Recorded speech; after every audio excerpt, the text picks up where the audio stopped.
ಎಲ್ಲ ವೀಕ್ಷಕ ಬಂಧುಗಳಿಗೆ ನಮಸ್ಕಾರ. ಮಾನವನ ಬದುಕಿನಲ್ಲಿ ಹಣಕ್ಕೆ, ಸಂಪತ್ತಿಗೆ ಎಷ್ಟು ಪ್ರಾಮುಖ್ಯತೆ ಇದೆ ಅಂತಕ್ಕಂಥದ್ದು ಆ ಕಷ್ಟಗಳನ್ನು ಅನುಭವಿಸಿರ್ತಕ್ಕಂಥದ್ದು ಗೊತ್ತಾಗುತ್ತೆ ಹೊರತು ಎಲ್ಲರೂ ಗೊತ್ತಾಗಲ್ಲ. ಏನೋ ದುಡಿತಾ ಇದ್ದೀವಿ, ಕೈಗೆ ಸಾಲ ಬಾಯಿಗೆ ಸಾಲಲ್ಲ. ದಿನ ಅದೇ ಸಂಕಷ್ಟಗಳು, ಆರ್ಥಿಕ ಸಂಕಷ್ಟಗಳು, ಅದೇ ದುಡ್ಡಿನ ಸಮಸ್ಯೆಗಳನ್ನು ನಾವು ನರಳ್ತಾ ಇರ್ತೀವಿ. ಜಾತಕದಲ್ಲಿ ಬುಧ ಶುಕ್ರ ಇಲ್ಲ ಅಂತಂದರೆ ಅವರ ಗತಿ ತೀರದು ಅಂತ ಒಂದು ಅಧೋಗತಿಗೆ ಹೊರಟೋಗ್ತಾರೆ ಮನುಷ್ಯರು. ಹಾಗಿದ್ದಾಗ ಪೈಸೆಗೂ ಅಲಿತಕ್ಕಂತಹ ಎಷ್ಟೋ ಜನಗಳಿಗೆ ಇಲ್ಲಿ ನಾವು ಹೇಳ್ತಕ್ಕಂತಹ ಈ ಅತೀ ಸರಳ ಸುಲಭವಾದಂತಹ ಒಂದು ಐಶ್ವರ್ಯ ಲಕ್ಷ್ಮಿ ಕವಚವನ್ನು ಬಳಕೆ ಮಾಡ್ಕೊಂಡಿದ್ದೇ ಆದಲ್ಲಿ ಅದು ಎಂಥದ್ದೇ ಆದಂತಹ ಒಂದು ಹೀನ ಸ್ಥಿತಿಯ ಜಾತಕ ಆಗಿದ್ರೂ ಕೂಡ, ಹೀನ ಸ್ಥಿತಿಯ ಗ್ರಹಗತಿಗಳ ಒಂದು ಟೈಮ್ ನಡೀತಿದ್ರು ಕೂಡ ನಾವು ಒಂದು ಅದ್ಭುತವಾದಂತಹ ಒಂದು ಮಾರ್ಗದಲ್ಲಿ ನಾವು ಹೋಗಿ ಅದನ್ನು ಪೂಜಿಸೋ ಮುಖಾಂತರ ನಾವು ಸಮಸ್ತ ದೋಷಗಳನ್ನು ನಿವಾರಣೆ ಮಾಡಿಕೊಂಡು ಯಾರ ಜಾತಕದಲ್ಲಿ ಬುಧ ಶುಕ್ರ ಇದ್ದಾರೆ ಅಷ್ಟೇ ಒಂದು ಪ್ರತಿಫಲವನ್ನು ಕೂಡ ನಾವು ಈ ಐಶ್ವರ್ಯ ಲಕ್ಷ್ಮಿ ಕವಚವನ್ನು ಪೂಜೆ ಮಾಡೋದ ಮುಖಾಂತರ ಅಥವಾ ಅದನ್ನು ಜೀವನದಲ್ಲಿ ಬಳಕೆ ಮಾಡೋ ಮುಖಾಂತರ ಅಥವಾ ಜೀವನದಲ್ಲಿ ಅಳವಡಿಸೋ ಮುಖಾಂತರ ನಾವು ಕೂಡ ಒಂದು ಆರ್ಥಿಕ ಸ್ಥಿತಿಗತಿಗಳಲ್ಲಿ ಒಳ್ಳೆ ಸ್ಥಿತಿವಂತರಾಗಬಹುದು ಅನ್ನೋದ್ರ ಬಗ್ಗೆ ನಾವು ಆಲೋಚನೆ ಮಾಡಬೇಕಾಗ್ತದೆ. ಯಾಕಂದರೆ ಭಗವಂತ ನಮಗೆಲ್ಲವನ್ನು ಕೊಟ್ಟಿದ್ದಾನೆ, ನಾವು ತಗೊಳ್ಬೇಕಷ್ಟೇ. ನಮಗೆ ಗೊತ್ತಿಲ್ಲ, ನಾವು ಶ್ರಮ ಪಡೋದಲ್ಲ, ಕಷ್ಟಪಡೋದಿಲ್ಲ, ಸೋಂಬೇರಿಗಳು. ನಮಗೆಲ್ಲ ಫಾಸ್ಟ್ ಬಿಡ್ತಾರೆ, ಆವಾಗವಾಗ ದಬಾ ಅಂತ ಬಂದ್ಬಿಡ್ಬೇಕು. ಅದು ಸಾಧ್ಯವೇ? ಇಲ್ಲಿ ಎಲ್ಲ ಲೆಕ್ಕಾಚಾರ ತಿರುಗುಮುರುಗು ಮಾಡಬೇಕು ಅಂದಾಗ ಯಾವುದೋ ಒಂದು ಫೇಟ್, ಯಾವುದೋ ಒಂದು ಹಣೆ ಬರ ನಮ್ಮ ಕೆಲಸ ಮಾಡ್ತಿದೆ ಅಂತಕ್ಕಂಥದ್ದು ಭಾಳ ಸುಲಭವಾಗಿ ಮಾನವ ಅರ್ಥ ಮಾಡ್ಕೊಳ್ಳೋಕ್ಕೆ ಆಗ್ತಲೇ. ಇವತ್ತು ಒಂದು ಸ್ವಲ್ಪ ಅವಾಗ ಏಟು ಬಿತ್ತಾ, ಹೌದು ಅನ್ಕೊಂತಾನೆ, ಮತ್ತೆ ಅದೇ ಕತೆ ಶುರು ಮಾಡಿರ್ತಾನೆ, ಮತ್ತದೇ ಮೋಸ, ಹತ್ತದೇ ಇದ್ದಾಗ ಮತ್ತದೇ. ಇವತ್ತು ಪಾಪ ಬೆಳಗ್ಗೆಯಿಂದ ಸಾಯಂಕಾಲ 20 ಗಂಟೆ ದುಡಿತಕ್ಕಂಥವ್ರು ತುಂಬ ಜನ ಇದ್ದಾರೆ. ಆದರೆ ಅವರು ಪೈಸೆಗೂ ಅಲಿತಾರೆ. ಕಾರಣ ಏನಂದರೆ ಆ ಲಕ್ಷ್ಮೀ ಪ್ರಾಪ್ತಿ ಆಗೋದಿಲ್ಲ. ಅದಕ್ಕೆ ಭಗವಂತ ಏನು ಮಾಡಿದಾನೆ, ವಿಶೇಷವಾದಂತಹ ಒಂದು ಯಂತ್ರವನ್ನು ನಮಗೆ ಪ್ರಸಾದ ರೂಪವಾಗಿ ಕೊಟ್ಟಿದ್ದಾನೆ. ಆ ಯಂತ್ರವನ್ನು ತಯಾರು ಮಾಡ್ಕೊಳ್ಳೋದಕ್ಕಿಂತ ಮುಂಚಿತವಾಗಿ ಮಹಾಲಕ್ಷ್ಮಿ ಅಂದರೆ ಏನು ಅಂತ ನಾವು ತಿಳ್ಕೊಬೇಕು. ಎಷ್ಟೋ ಜನಕ್ಕೆ ಮಹಾಲಕ್ಷ್ಮಿ ಅಂತಂದರೆ ನಮ್ಮ ಮಿಸ್ಸಸ್ಸು ಅಂತ ಹೇಳ್ತಾರೆ. ಹೌದು, ಸತ್ಯ, ನಾನೇ ಹೇಳ್ತೀನಿ. ಯಾರ ಮನೆಯಲ್ಲಿ ಸ್ತ್ರೀ ವಾಸವಾಗಿರ್ತಾಳೆ ಆ ಸ್ತ್ರೀಯೇ ಮಹಾಲಕ್ಷ್ಮಿ ಸ್ವರೂಪ ಅಂತ ಹೇಳ್ತೀನಿ. ಯಾರ ಮನೆಯಲ್ಲಿ ಅಗ್ನಿಮೂಲೆ ಪರಿಶುಭ್ರವಾಗಿರ್ತದೆ, ಯಾರ ಮನೆಯಲ್ಲಿ ಅಗ್ನಿಮೂಲೆಯಲ್ಲಿ ಅಡುಗೆ ಮನೆ ಇರ್ತದೆ, ಅಲ್ಲಿ ಮಹಾಲಕ್ಷ್ಮಿ ನೆಲೆ ನಿಲ್ತಾಳೆ. ಇದೆಲ್ಲದಕ್ಕಿಂತ ಇನ್ನೊಂದು ಬಹಳ ಪ್ರಮುಖವಾಗಿರ್ತಕ್ಕಂತಹ ಒಂದು ಕಾರಣ ಇದೆ. ಯಾರ ಮನೆ ಪರಿಶುಭ್ರವಾಗಿರ್ತದೆ, ಸ್ವಚ್ಛವಾಗಿರ್ತದೆ, ಶುಭ್ರವಾಗಿರ್ತದೆ, ನೋಡಿದರೆ ಮಗದೊಮ್ಮೆ ನೋಡತಕ್ಕಂತಹ ಒಂದು ಪ್ರತಿಫಲ ಅಂದರೆ ಪಳ ಪಳ ಪಳ ಪಳ ಅಂತ ಮನೆ ಎಷ್ಟು ನೀಟಾಗಿರ್ತದೆ. ಬಟ್ಟೆ, ಬರೀ ಕರ್ಟನ್ನು, ಗ್ರೌಂಡು, ಫರ್ನಿಚರು ಎಲ್ಲ ಒಂದ್ಸರಿ ಎಂಟ್ರಿ ಆದರೆ ಮತ್ತೆ ನೋಡಬೇಕು ಅಂತಕ್ಕಂಥ ಒಂದು ಪರಿಶುಭ್ರತೆ ಎಲ್ಲಿರ್ತದೆ, ಒಂದು ಆಕರ್ಷಣೆ ಎಲ್ಲಿರ್ತದೆ, ಅಲ್ಲಿ ಮಹಾಲಕ್ಷ್ಮಿ ನೆನೆಯುತ್ತಾರೆ ಅನ್ನೋದು ಎಷ್ಟು ಸ್ಪಷ್ಟವಾಗಿ ಗೊತ್ತಾಗ್ತಿದೆ ಅಂತಂದರೆ ಅದನ್ನು ನೋಡಿದ್ರೆ ಗೊತ್ತಾಗ್ತಕ್ಕಂಥದ್ದು. ಯಾಕಂದರೆ ನಾವು ಪ್ರತಿ ಕಾರ್ಯಕ್ರಮ ಹೇಳ್ತೇವೆ, ಶುಕ್ರ ಅಂದರೆ ಲ್ಯಾವಿಶ್ ಲೈಫ್, ಲಕ್ಸುರಿ ಲೈಫ್ ಅಂತಿರ್ತೀವಿ. ಅಂದರೆ ಆ ಲ್ಯಾವಿಶು ಲಕ್ಸುರಿಗೆ ನಾವು ಇನ್ನೊಂದು ಏನು ಕೊಡ್ತೀವಿ ಅಂತಂದರೆ ನೀಟಾಗಿರುವಂಥದ್ದು, ಸ್ವಚ್ಛವಾಗಿರ್ತಕ್ಕಂಥದ್ದು, ಪರಿಶುಭ್ರವಾಗಿರ್ತಕ್ಕಂಥದ್ದು, ಒಂದು ಸರಿ ನೋಡಿದ್ರೆ ಒಂಥರ ಅಟ್ರಾಕ್ಷನ್ ಇರುವಂಥದ್ದು. ನಮ್ಮ ಮನೆ ಒಳಗಡೆ ಎಂಟ್ರಿ ತಕ್ಷಣ ಅಟ್ರಾಕ್ಷನ್ ಹೊಳಿಬೇಕು, ಪಳ ಪಳ ಪಳ ಅಂತ ಹೊಳಿಬೇಕು. ಈ ರೀತಿ ಒಂದು ಅಟ್ರಾಕ್ಷನ್ಸ್ ಎಲ್ಲಿಟ್ಟಿರ್ತೀರಾ ಅಲ್ಲಿ ಶುಕ್ರ ನೆಲೆ ನಿಲ್ತಾನೆ ಬಂದು. ಶುಕ್ರನ ಇನ್ನೊಂದು ರೂಪವೇ ಪಳ ಪಳ ಪಳ ಅಂತ ಹೊಳಿತಕ್ಕಂತಹ ಒಂದು ಸೌಂದರ್ಯ. ಅಂದರೆ ಆ ಮನೆಯ ಒಳಾಂಗಣ ಸೌಂದರ್ಯಕ್ಕೆ ಶುಕ್ರ ಅಧಿಪತಿ ಆಗಿದ್ರೆ ಆ ಶುಕ್ರನಿಗೆ ಅಧಿದೇವತೆ ಆಗಿರ್ತಕ್ಕಂಥವಳು ಮಹಾಲಕ್ಷ್ಮಿ. ಇವತ್ತು ಯಾವುದೋ ಒಂದು ಮನೆ ಪರ್ಚೇಸ್ ಮಾಡಬೇಕು ಅಂದಾಗ ಒಳಗೆ ಎಂಟ್ರಿ ಆಗಿ ನೋಡಿದ ತಕ್ಷಣ ತುಂಬ ಚೆನ್ನಾಗಿದೆ ತಗೊಂಬೋಣ ಅಂತೇಳಿ ಪರ್ಚೇಸ್ ಮಾಡಿಬಿಡ್ತಾರೆ. ಅಥವಾ ಕಟ್ಟಿರೋ ಮನೆ ಇಂಟೀರಿಯರ್ ತುಂಬ ಚೆನ್ನಾಗಿ ಮಾಡಿದರೆ ಒಳಗಡೆ ಎಲ್ಲ ಮಾಡಿದರೆ ತುಂಬ ಚೆನ್ನಾಗಿದೆ, ನನಗೆ ತುಂಬ ಇಷ್ಟ ಆಯ್ತು, ಬಾ ತಗೊಂಬೋಣ ಅಂತಾರೆ. ಕಾರಣ ಹೇಳಿ, ಆ ಅಟ್ರಾಕ್ಷನ್, ಆ ಆಕರ್ಷಣೆ ಇಲ್ಲಿಂದ ಬಂತು. ಅದು ಶುಕ್ರನ ಪ್ರಭಾವಗಳು, ಆ ಇಂಟೀರಿಯರ್ಗೆ ಶುಕ್ರನ ಪ್ರಭಾವಗಳು ಆಗ್ತದೆ.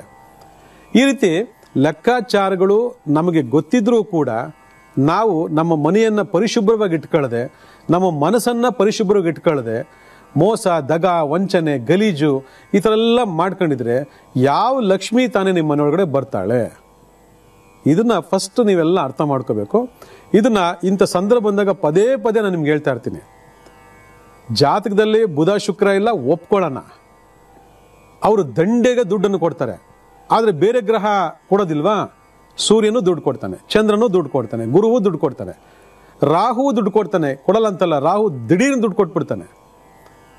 ಈ ರೀತಿ ಹಲವಾರು ಲೆಕ್ಕಾಚಾರಗಳು ಆ ಗ್ರಹಗಳು ಸಂಬಂಧಪಟ್ಟಿದ್ದರೂ ಕೂಡ ಬುಧ ಶುಕ್ರ ಕೊಡೋಷ್ಟು ದುಡ್ಡು ಬೇರೆ ಯಾವ ಗ್ರಹನೂ ಕೊಡಲ್ಲ, ಅಷ್ಟೊಂದು ಕೊಡ್ತಾರೆ. ಪರಿಶುಭ್ರವಾಗಿರ್ತಕ್ಕಂತಹ ಮನೆ, ಸ್ವಚ್ಛವಾಗಿರ್ತಕ್ಕಂಥ ಮನೆ ಎಲ್ಲಿರ್ತದೆ ಅಲ್ಲಿ ಮಹಾಲಕ್ಷ್ಮಿ ನೆಲೆ ನಿಲ್ತಾಳೆ. ಅಂತಹ ಒಂದು ಪರಿಸರವನ್ನು ನಮ್ಮ ಮನೆಯಲ್ಲಿ ನಾವು ಮೊದಲನೇದಾಗಿ ಸೃಷ್ಟಿ ಮಾಡಬೇಕು. ಯಾಕಂದರೆ ಒಬ್ಬ ವ್ಯಕ್ತಿ ಮನೆಯೊಳಗಡೆ ಬಂದು ವಾವ್ ತುಂಬ ಚೆನ್ನಾಗಿ ಇಟ್ಕೊಂಡಿದ್ದಾರೆ ಮನೆ, ತುಂಬ ಖುಷಿ ಆಯಿತು ಮನೆ ನೋಡಿ, ಎಷ್ಟು ಚೆನ್ನಾಗಿ ಡಿಸೈನ್ ಮಾಡಿದ್ರೆ ಅಂತ ಅಂದ್ಬಿದ ತಕ್ಷಣವೇ ನಿಮ್ಗೆ ಎಷ್ಟು ಖುಷಿ ಆಗ್ತದೆ.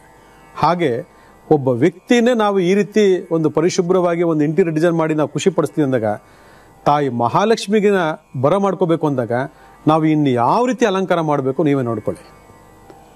ಎಷ್ಟೋ ದೇವಸ್ಥಾನಗಳಲ್ಲಿ ಮಹಾಲಕ್ಷ್ಮಿ ಸ್ವರೂಪವಾಗಿರ್ತಕ್ಕಂತಹ ಲಕ್ಷ್ಮೀ ವೆಂಕಟೇಶ್ವರ ಸ್ವಾಮಿ ದೇವಸ್ಥಾನಗಳಲ್ಲಿ ಅಲ್ಲಿ ಏನೇನು ಪದಾರ್ಥಗಳನ್ನು ಉಪಯೋಗ ಮಾಡ್ತೀನಿ ಅನ್ನೋದ್ರ ಬಗ್ಗೆ ನೀವು ಸ್ವಲ್ಪ ತಿಳ್ಕೊಂಬಿಟ್ರೆ ಇಷ್ಟೆಲ್ಲ ಇಷ್ಟೆಲ್ಲ ಪರಿಶ್ರಮ ಪಡಬೇಕಾ ಅಂತ ಅನ್ಕೊಂತೀರ.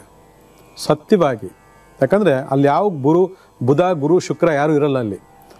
ಅಲ್ಲಿ ಕೆಲವೊಂದು ನಿಯಮಗಳನ್ನು ಅಳವಡಿಸ್ಕೊಂಡು ಅಲ್ಲಿ ಧನ ಆಕರ್ಷಣೆಯನ್ನು ಮಾಡ್ಕೊಳ್ಳೋದಕ್ಕೆ ಏರ್ಪಾಡು ಮಾಡ್ತಾರೆ, ಜನ ವಶೀಕರಣ ಮಾಡ್ಕೊಳ್ಳೋದಕ್ಕೆ ಏರ್ಪಾಡು ಮಾಡ್ತಾರೆ. ಅದರಲ್ಲಿ ಕೆಲವು ಪದಾರ್ಥಗಳಿದೆ, ಅದನ್ನ ಇವತ್ತು ಹೇಳ್ಕೊಡ್ತೀನಿ ನಿಮಗೆ. ಆದರೆ ನೀವು ಮಾಡಬೇಕಾದ್ರೂ ಕೆಲಸ ಏನಪ್ಪ ಅಂತಂದರೆ, ನಮ್ಮ ಹತ್ರ ದುಡ್ಡಿಲ್ಲ, ನಾವು ಬಡವರು, ನಾವು ಸ್ಲಮ್ಮಲ್ಲಿದ್ದೀವಿ, ಬರೀ ಇದೇ ರೀತಿ ನೆಗೆಟಿವ್ ಥಾಟ್ಸ್ಗಳಿಂದನೇ ನೀವು ಮಾಡ್ತಿರ್ತೀರ ಹೊರತು ಇರೋದ್ರಲ್ಲೇ ನಾವು ಸ್ಲಮ್ಮಲ್ಲಿರಲಿ, ಬಡ ಜನ ಆಗಿರಲಿ, ಕೆಳಮಟ್ಟದಿರಲಿ, ಕೂಲಿಕಾರರಾಗಲಿ, ಭಿಕ್ಷೆ ಎತ್ತಲಿ, ನಾವು ಪರಿಶುಭ್ರವಾಗಿ ಇಟ್ಕೊಳ್ಳೋದಕ್ಕೆ ಹಲವಾರು ನಿಯಮಗಳಿದ್ದಾವೆ. ಬರೀ ದುಡ್ಡಿದ್ರೆ ಮಾತ್ರ ಇಂಟೀರಿಯರ್ ಡಿಸೈನ್ ಮಾಡ್ತಾರೆ ಅಂತಲ್ಲ, ಆಕರ್ಷಣೀಯವಾಗಿ ಎಲ್ಲವನ್ನು ತಂದಿಡ್ತೀವಿ ಅಂತಲ್ಲ. ನಾವು ಇರೋದ್ರಲ್ಲೇ ನೀಟಾಗಿ ಇಟ್ಕೊಳ್ತಕ್ಕಂಥ ಒಂದು ಜ್ಞಾನೋದಯವನ್ನು ನಾವು ಬೆಳೆಸ್ಕೋಬೇಕು. ನಾವು ಸ್ಲಮ್ಮಲ್ಲಿದ್ದೀವಿ ಅಂತೇಳಿ ನಾವು ಸ್ಲಮ್ ಆಗಿಬಿಟ್ರೆ ಮಹಾಲಕ್ಷ್ಮಿ ಇಲ್ಲಿಂದ ಬರ್ತಾಳೆ, ನೀನು ಅಲ್ಲೇ ಇರಪ್ಪ ನಾನು ಇಲ್ಲೇ ಇರ್ತೀನಿ ಅಂತ ಅವಳು ದೂರ ಹೋಗ್ತಾಳೆ. ಆದರೆ ಸ್ಲಮ್ ಒಳಗಳು ಕೂಡ ಮಹಾಲಕ್ಷ್ಮಿ ಬರ್ತಾಳೆ. ಎಲ್ಲಿ? ಸ್ವಚ್ಛತೆ ಇದ್ದಂಥ ಜಾಗದಲ್ಲಿ, ಪರಿಶುಭ್ರವಾಗಿರ್ತಕ್ಕಂಥ ಜಾಗದಲ್ಲಿ ಆ ತಾಯಿ ಬರ್ತಾಳೆ. ಆಕೆಗೆ ಯಾವುದು ಭೇದ ಭಾವ ಇಲ್ಲ. ಆದರೆ ನಾವು ಮಾಡಬೇಕಾದ ಕೆಲಸ ಏನು? ನಮ್ಮ ಮನಸ್ಥಿತಿಗಳನ್ನು ಬದಲಾವಣೆ ಮಾಡ್ಕೋಬೇಕು. ನಮ್ಮ ಮನಸ್ಥಿತಿಗಳಲ್ಲಿ ನಾನು ಸ್ಲಮ್ಮು ಅಂತ ಕೂತ್ಕೊಂಡು ನಾವು ಸ್ಲಮ್ಮಾಗೇ ಇರ್ತೀವಿ, ನಾವು ಚೇಂಜ್ ಆಗೋದೇ ಇಲ್ಲ. ಅದಕ್ಕೆ ನಾವು ಬದಲಾವಣೆ ಆಗಬೇಕು. ಅದಕ್ಕೆ ಏನು ಮಾಡಬೇಕು ಅಂತಂದರೆ, ಮೊದಲನೇದಾಗಿ ಪ್ರತಿನಿತ್ಯ ಸಾಧ್ಯವಾದಷ್ಟು ಪಂಚಗವ್ಯವನ್ನು ಪೋಷಣೆ ಮಾಡಬೇಕು. ಆರ್ಥಿಕ ಸ್ಥಿತಿಗತಿಗಳಿಂದ ಹಿನ್ನಡೆ ಇರತಕ್ಕಂಥ ಎಲ್ಲ ಜನ ತಾವು ವಾಸ ಮಾಡ್ತಕ್ಕಂಥ ಜಾಗದಲ್ಲಿ ಪಂಚಗವ್ಯವನ್ನು ಪೋಷಣೆ ಮಾಡಬೇಕು. ಪಂಚಗವ್ಯ ದಿನನಿತ್ಯ ಮಾಡಲಿಕ್ಕಾಗಲ್ಲ ಅಂತಂದರೆ ಪ್ರತಿ ಶುಕ್ರವಾರ ಮಾಡಬೇಕು. ಯಾಕಂದರೆ ಶುಕ್ರವಾರ, ಇವತ್ತೇನು ಶುಕ್ರವಾರ ಇದೆ, ಇದು ಮಹಾಲಕ್ಷ್ಮಿಯ ಬಹಳ ಮುಖ್ಯವಾದಂಥ ದಿನ. ಶುಕ್ರವಾರ, ಶುಕ್ರನ ದಿನ. ಶುಕ್ರ ಅಂದರೆ ಯಾರೆಲ್ಲ? ಮಹಾಲಕ್ಷ್ಮಿ ಬೆಲೆ, ಎರಡು ಒಂದೇ. ಮಹಾಲಕ್ಷ್ಮಿ ನೇರವಾಗಿ ಕೊಡೋದಿಲ್ಲ, ಶುಕ್ರನ ಮೂಲಕ ಕೊಡ್ತಾಳೆ. ಅದರಿಂದ ಪಂಚಗವ್ಯ ಪ್ರೋಕ್ಷಣೆ ಯಾವ ಮನೆಯಲ್ಲಿ ಪ್ರತಿ ಶುಕ್ರವಾರ ಮಾಡ್ತೀರಾ ಅಲ್ಲಿ ಮಹಾಲಕ್ಷ್ಮಿ ಬಂದು ನೆಲೆ ನಿಲ್ತಾಳೆ. ಇದನ್ನ ಅರ್ಥ ಮಾಡ್ಕೊಳ್ಳಿ, ಅದನ್ನು ಬರ್ಕೊಳ್ಳಿ. ಅದಾದ ಮೇಲೆ ಪ್ರತಿ ಶುಕ್ರವಾರ ಯಾರು ಗೋ ಪೂಜೆಯನ್ನು ಮಾಡ್ತೀರಾ ಅಲ್ಲಿ ಮಹಾಲಕ್ಷ್ಮಿ ಆಶೀರ್ವಾದ ಆಗ್ತದೆ. ಗೋ ಪೂಜೆ ಅಂದರೆ ಮುಂದೆ ಮಾಡೋದಲ್ಲ, ಮುಂದೆ ಮಾಡಿ ಹಿಂದೆ ಬಾಲದ ಹತ್ರ ಮಾಡಬೇಕು. ಬಾಲದ ಹತ್ರನೇ ಮಹಾಲಕ್ಷ್ಮಿ ಇರೋದು. ಎಷ್ಟು ಜನ ಗೊತ್ತಿಲ್ಲ ವಿಚಾರ. ಆ ಮಹಾಲಕ್ಷ್ಮಿಗೆ ಅಲ್ಲಿ ಪೂಜೆ ಮಾಡಿ ಅದನ್ನು ಮುಟ್ಟಿ ನಮಸ್ಕಾರ ಮಾಡ್ಕೋಬೇಕು. ನನ್ನ ಮನೆಯಲ್ಲಿ ಶಾಶ್ವತವಾಗಿ ಬಂದು ನೆಲೆ ನಿಲ್ಲಿಸು ಅಂತ ಮಾಡಬೇಕು. ಇನ್ನೊಂದು ಇದೆ, ಇನ್ನೊಂದು ಜಾಗದಲ್ಲಿ ಮಹಾಲಕ್ಷ್ಮಿ ನೆಲೆ ನಿಲ್ತಾಳೆ. ಅದು ಹತ್ತಿ ಮರ. ಹತ್ತಿ ಹಣ್ಣು ನೋಡಿರ್ಬೋದು ನೀವು. ಹತ್ತಿ ಮರಕ್ಕೆ ಅಧಿಪತಿಯಾಗಿರ್ತಕ್ಕಂಥವನು ಶುಕ್ರನ ಮರವೇ ಹತ್ತಿ ಮರ.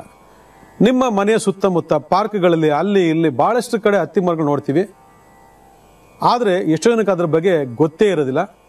ಆ ಹತ್ತಿ ಮರವನ್ನು ಪ್ರತಿ ಶುಕ್ರವಾರ ಯಾರು ಪೂಜೆ ಮಾಡಿ ಪ್ರದಕ್ಷಿಣೆಯನ್ನು ಮಾಡ್ತಾರೆ ಅವರಿಗೆ ಬುಧ ಶುಕ್ರರು ಜಾಗೃತರಾಗ್ತಾರೆ. ಇದು 3 ಪದ್ಧತಿಗಳು. ಇದಕ್ಕೆಲ್ಲ ಮಾಡಕ್ಕೆ ಸೋಂಬೇರಿತನ ಅಂದರೆ ನಾವೇನು ಮಾಡೋಕ್ಕಾಗಲ್ಲ.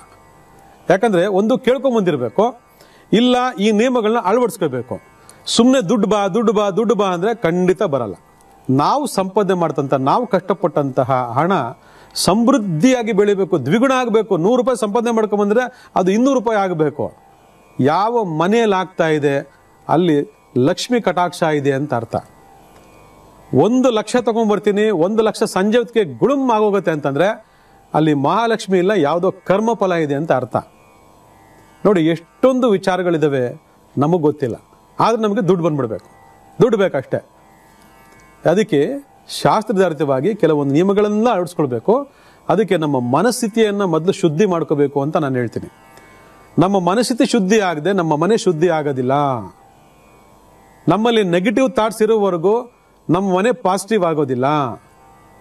ಇದು ನೆನ್ಪಿಟ್ಕೊಳ್ಳಿ. ಮನೆಯಲ್ಲಿ ಕೆಟ್ಟ ಮಾತುಗಳು, ಜಗಳಗಳು ಯಾವತ್ತೂ ನಡೀಬಾರ್ದು. ಯಾರ ಮನೆಯಲ್ಲಿ ಜಗಳ, ಕದ್ನ, ಕೆಟ್ಟ ಕೆಟ್ಟ ಮಾತುಗಳನ್ನ ಮಾತಾಡ್ತೀರಾ ಅಲ್ಲಿ ಮಹಾಲಕ್ಷ್ಮಿ ಓಡೋಗ್ಬಿಡ್ತಾಳೆ. ಮಹಾಲಕ್ಷ್ಮಿ ಬರೋದೇ ಇಲ್ಲ, ಸಹಿಸಲ್ಲ ಮಹಾಲಕ್ಷ್ಮಿ. ಶುಭ್ರತೆ, ಸ್ವಚ್ಛತೆ, ಆನಂದಮಯವಾಗಿರ್ಬೇಕು, ಸಂತೋಷ ತುಂಬಿ ತುಳುಕಬೇಕು, ಅಲ್ಲಿ ಮಹಾಲಕ್ಷ್ಮಿ ಇರ್ತಾಳೆ. ನೋಡ್ಕೊಳ್ಳಿದ್ದೇನೆ. ಈ ರೀತಿ ನಿಯಮಗಳಲ್ಲಿ ಅಳವಡಿಸ್ಕೊಂಡು ಪ್ರತಿ ಶುಕ್ರವಾರ ಪಂಚಗವ್ಯನ ಪೋಷಣೆ ಮಾಡ್ಕೊಂಡಿದ್ರೆ ನಿಮ್ಮಲ್ಲಿ ಅದ್ಭುತವಾಗಿರ್ತಕ್ಕ ಎನರ್ಜಿ ಬರ್ತದೆ. ಈಗ ಐಶ್ವರ್ಯ ಲಕ್ಷ್ಮಿ ಕವಚವನ್ನು ತೋರಿಸ್ತೀನಿ, ಬರ್ಕೊಳ್ಳಿ. ನೋಡಿ, ಬಹಳ ವೆರಿ ಸಿಂಪಲ್, ಎಷ್ಟು ಸರಳವಾಗಿದೆ ಅಂತಂದ್ರೆ ಇದನ್ನು ಬಹಳಷ್ಟು ಕಡೆ ನೋಡಿರ್ತೀರ ನೀವು, ಆದರೆ ಇದೇ ಅದು ಅದೇ ಇದು ಅಂತ ಗೊತ್ತಿರಲ್ಲ. ಒಂದು ಫೋಟೋ ತಕ್ಕೊಳ್ಳಿ ಮೊಬೈಲಿಂದ ಅಥವಾ ಬರ್ಕೊಳ್ಳಿ. ಈ ಒಂದು ಐಶ್ವರ್ಯ ಲಕ್ಷ್ಮಿ ಕವಚ ತುಂಬ ಕಷ್ಟಪಡಬೇಕಾಗಿಲ್ಲ. ಬೆಳ್ಳಿಯ ತಗಡು, ಇದನ್ನು ಧಾರಣೆ ಮಾಡ್ಬೋದು ಮತ್ತು ಪೂಜೆ ಕೂಡ ಮಾಡ್ಬೋದು. ಬೆಳ್ಳಿಯ ತಗಡು ಅಥವಾ ಪಂಚಲೋಹದ ತಗಡು, ಅದರಲ್ಲಿ ನೀವಿದನ್ನು ಬರಿಬೇಕು. ಯಾವಾಗ ಬರಿಬೇಕು? ಹುಣ್ಣಿಮೆ ಬರಬೇಕು, ಶುಕ್ರವಾರ ಬರಬೇಕು. ಅಂತಹ ದಿನ ಬಹಳ ಮಹತ್ತರಕರವಾಗಿರ್ತಕ್ಕಂಥ ದಿನ. ಶುಕ್ರವಾರ ಬರಬೇಕು, ಭರಣಿ ನಕ್ಷತ್ರ ಬಂದಿರಬೇಕು, ಬಹಳ ಮಹತ್ತರಕವಾದ ದಿನ. ಅಥವಾ ಶುಕ್ರವಾರ ಶುಕ್ಲ ಪಕ್ಷ ಬಂದಿರಬೇಕು. ನೋಡಿ, ಶುಕ್ರವಾರ ಶುಕ್ಲ ಪಕ್ಷ ಬರೀರಿ. ಶುಕ್ರವಾರ ನೋಡ್ಕೊಳ್ಳಿ. ಯಾಕಂದ್ರೆ ಶುಕ್ರವಾರದಲ್ಲಿ ಶುಕ್ರವಾರ ಅಂದರೆ ಬೆಳಗ್ಗೆ ಸೂರ್ಯೋದಯದಿಂದ 6 ಗಂಟೆಯಿಂದ 7 ಗಂಟೆ ತನಕ 1 ಅವರ್. ಅದಾದ್ಮೇಲೆ ಮತ್ತೆ ಶುಕ್ರವಾರ ಬರ್ತದೆ. ಸಂಜೆ ಹೊತ್ತು ಬರೀರಿ, ಶುಕ್ರವಾರ ನೋಡ್ಕೊಂಡು ಫೇಸಿಂಗ್ ನಾರ್ತ್ ಅಂದ್ರೆ ಉತ್ತರ ದಿಕ್ಕಿಗೆ ಕೂತ್ಕೊಂಡು ಪರಿಶುಭ್ರವಾಗಿ ಕೂತ್ಕೋಬೇಕಂದ್ರೆ ಬಿಳಿ ವಸ್ತ್ರವನ್ನು ಧಾರಣೆ ಮಾಡಬೇಕು. ಬಿಳಿ ವಸ್ತ್ರ ಧಾರಣೆ ಮಾಡಿಕೊಂಡು ಪರಿಶುಭ್ರವಾಗಿ ಏನು ಮಾಡಬೇಕು? ದಾಳಿಂಬೆ ಕಡ್ಡಿಯಿಂದ ಬರೀಬೇಕು. ದಾಳಿಂಬೆ ಕಡ್ಡಿಯಿಂದ ಬರೀಬೇಕು. ಬರೆದ ಆದಮೇಲೆ ಅಷ್ಟಗಂಧಗಳನ್ನು ಲೇಪಿಸಬೇಕು. ಅಷ್ಟಗಂಧಗಳನ್ನು ಲೇಪಿಸಿ ವಿಶಿಷ್ಟವಾದಂತಹ ಅತ್ತರ್ ಅಂತ ಬರ್ತದೆ, ಅತ್ತರ್ ಸೆಂಟ್ ಅಂತ ಬರ್ತದೆ.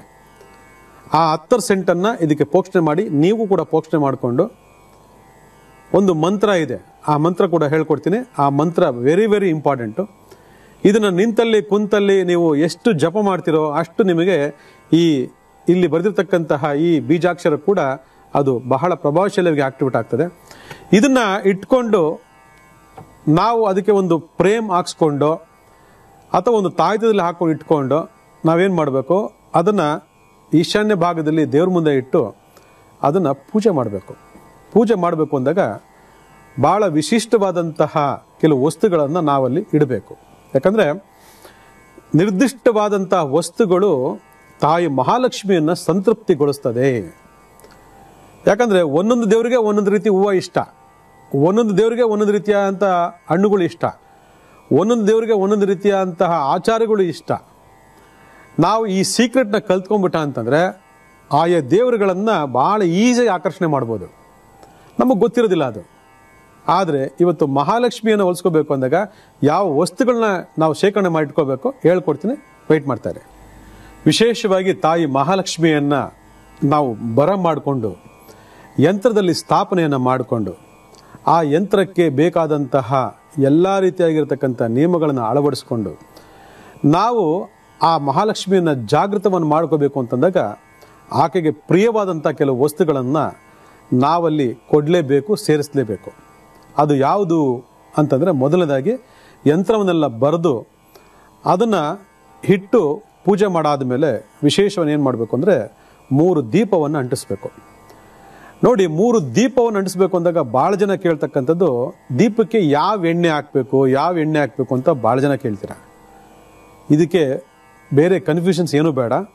ಪ್ರತಿ ಶುಕ್ರವಾರ ಯಾವ ಮನೆಯಲ್ಲಿ ತುಪ್ಪದ ದೀಪವನ್ನು ಉರಿಸ್ತೀರಾ ಅಲ್ಲಿ ಮಹಾಲಕ್ಷ್ಮಿನೇ ನಿಲ್ತಾಳೆ. ಮಹಾಲಕ್ಷ್ಮಿಗೆ ಭಾಳ ಪ್ರಿಯವಾಗಿರ್ತಕ್ಕಂಥ ಎಣ್ಣೆ ಅಂದರೆ ಅದು ತುಪ್ಪ. ಆ ತುಪ್ಪವನ್ನು ನೀವು 3 ಬತ್ತಿ ದೀಪವನ್ನು ಇಟ್ಕೊಂಡು ಆ 3 ದೀಪಕ್ಕೆ ತುಪ್ಪವನ್ನು ಹಾಕಿ ದೀಪವನ್ನು ಅಂಟಿಸ್ಬೇಕಾಗ್ತದೆ. 3 ಬರ್ಕೊಳ್ಳಿ, ಎಲ್ಲ ಕರೆಕ್ಟಾಗಿ ಬರ್ಕೊಳ್ಳಿ. ಇದು ಒಂದಾಯಿತು. ಅದಾದಮೇಲೆ ಮಹಾಲಕ್ಷ್ಮಿಗೆ ಬಹಳ ಪ್ರಿಯವಾದಂಥ ಹೂವು ಅಂತಂದರೆ ಅದು ಮಲ್ಲಿಗೆ ಹೂವು. ಈ ಬಿಳಿ ಮಲ್ಲಿಗೆ ಹೂ ಬಿಟ್ಟು ಬೇರೆ ಏನನ್ನೂ ಉಪಯೋಗ ಮಾಡಬಾರ್ದು. ಅದು ವರ್ಕ್ ಆಗಲ್ಲ, ಕೆಲಸ ಮಾಡಲ್ಲ.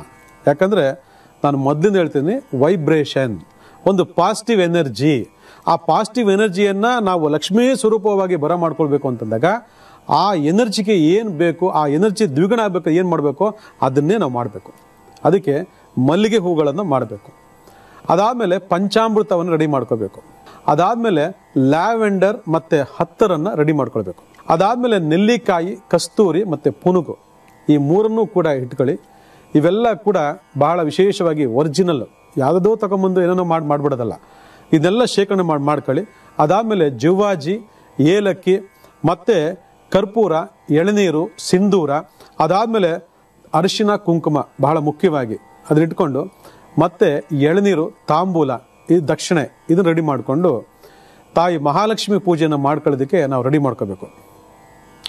ಈ ಮಹಾಲಕ್ಷ್ಮಿ ಪೂಜೆಗೆ ಇಷ್ಟೆಲ್ಲ ವಸ್ತುಗಳನ್ನು ನಾವು ರೆಡಿ ಮಾಡಿ ಇಟ್ಕೊಂಡು ಆದಮೇಲೆ ಭಾಳ ವಿಶೇಷವಾಗಿ ನಾವು ಶ್ವೇತ ವಸ್ತ್ರಧಾರಿಯಾಗಿ, ನಾನು ಆಗ ಹೇಳಿದೆ ಬಿಳಿ ಬಟ್ಟೆಯನ್ನು ಧರಣೆ ಮಾಡಬೇಕು ಅಂತೇಳಿ. ಯಾವುದೋ ರೆಡ್ ಅಂತೆ, ಬ್ಲೂ ಅಂತೆ, ಬ್ಲ್ಯಾಕ್ ಅಂತೆ, ಅದಂತೆ ಇದಂತೆ ಏನೋ ಒಂದು ಉಟ್ಕೊಂಡ್ಬಿಡೋದಲ್ಲ. ಅದು ಸೀರೆ ಬಿಳಿ ಸೀರೆಯೇ ಆಗಬೇಕು. ಭಾಳ ಜನ ಬಿಳಿ ಸೀರೆ ಉಟ್ಕೊಂಡ್ರೆ ಇನ್ನೇನೋ ಒಂದು ನೆಗೆಟಿವ್ ಥಿಂಕ್ ಮಾಡ್ತಾರೆ. ಇದಕ್ಕೂ ಸಂಬಂಧನೇ ಇಲ್ಲ. ಮನುಷ್ಯನಂತೆ ಮಹಾದೇವ, ಅರ್ಥ ಮಾಡ್ಕೊಳ್ಳಿ. ಬಿಳಿ ಸೀರೆ ಉಟ್ಕೊಂಡು ಗೃಹಿಣಿ ಹೇಗಿರಬೇಕು ಅಂತಂದರೆ ಮಹಾಲಕ್ಷ್ಮಿ ಸ್ವರೂಪವಾಗಿ ಆಕೆ ಕುತ್ಕೋಬೇಕು. ಆ ಪೂಜೆ ಮಾಡ್ತಕ್ಕಂಥ ಸ್ತ್ರೀಯೇ ಮಹಾಲಕ್ಷ್ಮಿ ಸ್ವರೂಪ. ಅದರಿಂದ ಆ ಮನೆಯ ಸ್ತ್ರೀ ಆ ರೀತಿ ಗೃಹಿಣಿಯಾಗಿ ಅಲಂಕಾರವನ್ನು ಮಾಡಿಕೊಂಡು ನೀವೇನು ಮಾಡಬೇಕು, ಅಲ್ಲಿ ಈ ವಸ್ತುಗಳನ್ನ ರೆಡಿ ಮಾಡಿಕೊಂಡು ದರ್ಬೆ ಚಾಪೆ ಮೇಲೆ ಕುತ್ಕೋಬೇಕು. ನೆನ್ಪಿಟ್ಕೊಳ್ಳಿ, ದರ್ಬೆ ಚಾಪೆ ಎಲ್ಲ ಕಡೆ ಸಿಗುತ್ತೆ ನಿಮಗೆ ಗಂಧಗಳಲ್ಲಿ. ಯಾಕಂದರೆ ಕೂತ್ಕೊಂಡ್ಬೇಕಂದಾಗ ಆ ಗುರುತ್ವಾಕರ್ಷಣೆಗೆ ನಮ್ಮದು, ಯಾಕಂದರೆ ನಾವು ಮಂತ್ರ ಜಪವನ್ನು ಮಾಡ್ತೀವಿ. ಮಂತ್ರ ಜಪ ಹೇಳ್ಕೊಡ್ತೀನಿ ಏನು ಮಾಡಬೇಕು ಅಂತ. ಇದನ್ನು ಮಾಡಿಕೊಂಡು ನಾವು ಒಂದಷ್ಟು ಹತ್ತಿರನೆಲ್ಲ ಪೋಷಣೆ ಮಾಡ್ಕೋಬೇಕು. ಯಾವುದೇದೋ ಫರ್ಪಿ ಮಾಡ್ಕೊಂಬಿಡೋದಲ್ಲ. ನೋಡಿ, ಲಕ್ಷ್ಮೀ ಸ್ವರೂಪವಾಗಿ ಬರ್ಬೇಕಂತಂದರೆ ಮಲ್ಲಿಗೆಯಿಂದ ಮಾಡ್ತಕ್ಕಂತಹ ಪರ್ಫ್ಯೂಮ್ನೇ ನಾವು ಯೂಸ್ ಮಾಡಿ, ಬೇರೆ ಯಾವುದೂ ವರ್ಕೌಟ್ ಆಗಲ್ಲ. ಅದನ್ನು ಸಿಂಪಡಣೆ ಮಾಡ್ಕೊಂಡಾಗ ನಮ್ಮ ಮೈ ಮನಸ್ಸು, ಆ ಸ್ವಚ್ಛತೆ, ಆ ಆಡಂಬರ, ಅಲಂಕಾರ ಎಷ್ಟು ಅದ್ಭುತವಾಗಿ ನಮ್ಮ ಮನಸ್ಸನ್ನು ತಿಳಿಗೊಳಿಸ್ತದೆ ಅಂದರೆ ಸಾಕ್ಷಾತ್ ಮಹಾಲಕ್ಷ್ಮಿ ಬಂದು ಕೂತ್ಕೊಳ್ತಾಳೆ, ನನಗೆ ಪೂಜೆ ಮಾಡಮ್ಮ ಅಂತೇಳಿ. ಆ ಥರ ಮಾಡಿಕೊಂಡು ನೀವೇನು ಮಾಡಬೇಕು, ಕಮಲದ ಮಣಿಯನ್ನು ತಗೋಬೇಕು. ಕಮಲದ ಮಣಿ ಮೊದಲು ರೆಡಿ ಮಾಡ್ಕೊಳ್ಳಿ. ಕಮಲದ ಮಣಿ ಎಲ್ಲ ಕಡೆ ಸಿಗುತ್ತೆ. ಅದರಲ್ಲಿ ಹುಳ ಉಪ್ಪಟೆ ಇರಬಾರ್ದು. ಭಾಳ ಜನ ಹುಳ ಉಪ್ಪಟೆ ತೊಗೊಳ್ಬಾರ್ದು. ಅದನ್ನು ಕಮಲದ ಮಣಿ ಮಾಡಿಕೊಂಡು ನೀವು ವಿಶೇಷವಾಗಿ 108 ಇದ್ರೆ ಭಾಳ ಒಳ್ಳೆಯದು. ನೀವು ಇದಕ್ಕೆಲ್ಲ ಗಂಧ, ಅಕ್ಷತೆ ಎಲ್ಲ ರೆಡಿ ಮಾಡಿಕೊಂಡು ಪೂಜೆನ ಸ್ಟಾರ್ಟ್ ಮಾಡಿಕೊಂಡು ಭಕ್ತಿಯಿಂದ ಪೂಜೆ ಮಾಡಿ. ನಿಮ್ಗೆ ಹೇಗೆ ಬರುತ್ತೋ ಹಂಗೆ ಮಾಡಿ. ನೀವು ಹೀಗೆ ಮಾಡಬೇಕು, ಹಾಗೆ ಮಾಡಬೇಕು, ಅವೆಲ್ಲ ಇಲ್ಲ. ಹೇಗೆ ಬರುತ್ತೋ ಹಂಗೆ ಮಾಡಿ. ಇವೆಲ್ಲ ಮಾಡ್ಕೊಂಡು ನೀವು ಜಸ್ಟ್ ಚಾಪೆ ಹಾಕೊಂಡು ಕೂತ್ಕೊಂಡು ಆ ಕಮಲದ ಮಣಿ ಇಟ್ಕೊಂಡು ಬರೀ ಏನಿಲ್ಲ, ಶ್ರೀಂ ಶ್ರೀಂ ಶ್ರೀಂ ಇದನ್ನೇ 108 ಸರಿ, 501 ಸರಿ, 1008 ಸರಿ ಕೂತ್ಕೊಂಡು ಜಪ ಮಾಡಿ. ನೀವು ಎಷ್ಟು ಜಪ ಮಾಡ್ತೀರೋ ಅಷ್ಟು ನಿಮ್ಗೇನಾಗುತ್ತೆ, ಆ ಶಕ್ತಿ ಏನಿದೆ, ಆ ಮಹಾಲಕ್ಷ್ಮಿಯ ಬೀಜಾಕ್ಷರ ಆಗಿರ್ತಕ್ಕಂಥ ಶ್ರೀಂ ಅಂತಕ್ಕಂತಹ ಆ ಬೀಜಾಕ್ಷರ ಆಗುತ್ತೆ, ಜಾಗೃತವಾಗ್ತದೆ. ಆ ಜಾಗೃತವಾಗ್ತ ಅಂದ ತಕ್ಷಣವೇ ನಿಮ್ಮ ಮೈ ನರನಾಡಿಗಳಲ್ಲಿ ಒಂದು ಅದ್ಭುತವಾಗಿರ್ತಕ್ಕಂಥ ಶಕ್ತಿ ಚೈತನ್ಯ ಶುರು ಆಗ್ತದೆ. ಇದನ್ನೇ ಪಾಸಿಟಿವ್ ಎನರ್ಜಿ. ನೀವು ಇದನ್ನು ಲಕ್ಷ್ಮೀ ಎನರ್ಜಿ ಅಂತ ಅನ್ಕೊಳ್ಳಿ, ಯಾವ ಎನರ್ಜಿ ಅಂತ ಅನ್ಕೊಳ್ಳಿ, ಇದು ಪಾಸಿಟಿವ್ ಎನರ್ಜಿ, ಧನಾತ್ಮಕವಾದಂಥ ಎನರ್ಜಿ ಅಂತ ಹೇಳ್ತೀವಿ. ಇದನ್ನ ನೀವು ಮಾಡಿಕೊಂಡು ಅದಾದಮೇಲೆ ಆ ಜಪ ಎಲ್ಲ ಆದಮೇಲೆ ಪಾಯಸವನ್ನು, ಸಿಹಿ ಪಾಯಸವನ್ನು ದೇವಿಗೆ ನೈವೇದ್ಯವನ್ನು ಮಾಡಿ. ಇದು ಒಂದಿವ್ಸ ಮುಗಿದ ತಕ್ಷಣ ಲಾಟ್ರಿ ಹೊಡೆದ್ಬಿಡುತ್ತಾ ಅಂತ ಕೇಳ್ಬೋದು. ಖಂಡಿತ ಲಾಟ್ರಿ ಹೊಡೆಯಲ್ಲ. ಮಾಡಬೇಕು, ಮಾಡ್ತಾ ಇರಬೇಕು. ದೇವರು ಒಲಿಬೇಕು ಅಂದರೆ ಅಷ್ಟು ಸುಲಭ ಅಲ್ಲ. ಮಾಡ್ತಾ ಇರಬೇಕು. ಯಾವುದೇ ಆಸೆ ಆಕಾಂಕ್ಷೆಗಳಿಲ್ಲದೆ, ಸ್ವಾರ್ಥ ಮನೋಭಾವನೆ ಇಲ್ಲದೆ ಆ ದೇವಿಯನ್ನು ಒಲಿಸ್ಕೊಳ್ಳೋದಕ್ಕೋಸ್ಕರ ನೀವು ಮಾಡ್ತಾ ಬಂದರೆ ಮಿನಿಮಮ್ 6 ಶುಕ್ರವಾರ ಅಥವಾ 9 ಶುಕ್ರವಾರ ಅಥವಾ 21 ಶುಕ್ರವಾರ ಕೆಲವು ಕರ್ಮ ಫಲಗಳ ಪ್ರಭಾವಗಳನ್ನು ನಾವು ಪೂಜೆ ಮಾಡ್ತಾ ಮಾಡ್ತಾ ಮಾಡ್ತಾ ಕಳ್ಕೋಬೇಕಾಗ್ತದೆ. 2 ವಾರ ಮಾಡಿದೆ ರಿಸಲ್ಟ್ ಬಂದಿಲ್ಲ, ಮಹಾಲಕ್ಷ್ಮಿ ಬಂದಿಲ್ಲ, ದುಡ್ಡು ಬಂದಿಲ್ಲ ಅಂತ ಕೇಳ್ಕೊಳ್ಳೋದಲ್ಲ. 9 ವಾರ ಮಾಡಿದೆ ಏನು ಪ್ರಯೋಜನ ಇಲ್ಲ ಅಂತ ಹೇಳ್ಕೊಳ್ಳೋದಲ್ಲ. ಮಾಡ್ತಾ ಇರಬೇಕು. ಇವತ್ತು ಮಾಡಿ ಮಾಡಿ ವರ್ಷಾನುಗಟ್ಟೆ ಮಾಡಿ ಮಾಡಿ ಮಾಡಿ ಮಾಡಿ ಆ ಜನಾಕರ್ಷಣ ಒಂದು ಜಾಗದಲ್ಲಿ ಮಾಡ್ತಿದ್ದೀರ ಅಂತಂದರೆ ಅದು ತಪಸ್ಸು ಅಂತ ಹೇಳ್ಬೇಕು. ಹಾಗೆ ತಪಸ್ಸು ಮಾಡಬೇಕು. ನಾವು ದೇವಿಯನ್ನು ಉಳಿಸ್ಕೋಬೇಕು, ತಪಸ್ಸು ಮಾಡಬೇಕು. ಕೆಲವಿಗೆ ಬರ್ತೆ ಶುಕ್ರ ಬುಧ ಶುಕ್ರ ಆ ಪಾಸಿಟಿವ್ ಎನರ್ಜಿ ಇದ್ರೆ ಬೇಗ ಇಮ್ಮಿಡಿಯೇಟ್ ರಿಸಲ್ಟ್ ಬಂದ್ಬಿಡ್ತದೆ. ಕೆಲವರಿಗೆ ಬುಧ ಶುಕ್ರ ಅನುಗ್ರಹ ಇಲ್ಲ ಅಂದಾಗ ಇದು ನಾವು ಪೂಜೆ ಮಾಡ್ತಾ ಮಾಡ್ತಾ ಮಾಡ್ತಾ ಪಡ್ಕೋಬೇಕಾಗ್ತದೆ. ಈ ರೀತಿ ಆ ಮಹಾಲಕ್ಷ್ಮಿಯನ್ನ ಒಲಿಸ್ಕೊಳ್ತಕ್ಕಂತಹ ಈ ಒಂದು ಹಾದಿಯನ್ನ ಯಾರು ನಿರಂತರವಾಗಿ ಮಾಡ್ತಾ ಹೋಗ್ತೀರಾ, ನಿಮ್ಮ ಜೀವನದಲ್ಲಿ ಧನಕನಕಾದಿಗಳಿಗೆ ಯಾವತ್ತೂ ನಿಮಗೆ ಕೊರತೆ ಇರೋದಿಲ್ಲ. ಇದನ್ನ ನೀವು ಮಾಡ್ತಾ ಬನ್ನಿ, ಒಳ್ಳೇದಾಗ್ತದೆ.